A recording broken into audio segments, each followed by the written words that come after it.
Hi, my name is Aaron Lay, and I'd like to thank a nurse. In 1983, my dad was injured in a coal mining accident that left him in a wheelchair.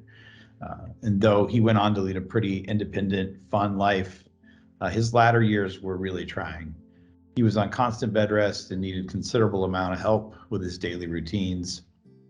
He also had extensive pressure injuries that required constant monitoring and care. With my sister and I both out of the house raising our own kids, it was a lot for my mom to handle on her own. And once home care nurses entered the picture, my dad's health would stabilize more frequently, and the burden on my mom was lessened to some extent. But when the nurses would leave, everything fell back to her.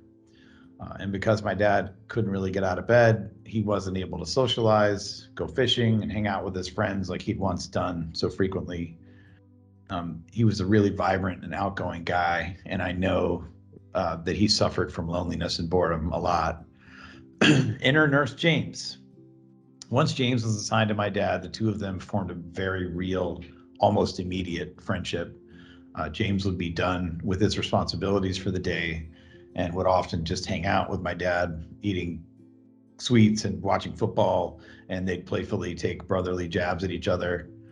And he would also help my mom out on his own time in ways that went far afield of his responsibilities as a nurse. But the most important contribution Nurse James made was his friendship to my dad. When I would come home to visit, I could immediately see the bond that James and my dad had formed. The care that James gave my dad was top notch and helped him feel better. But the friendship that he gave my dad helped him live. And for that, I'm eternally grateful.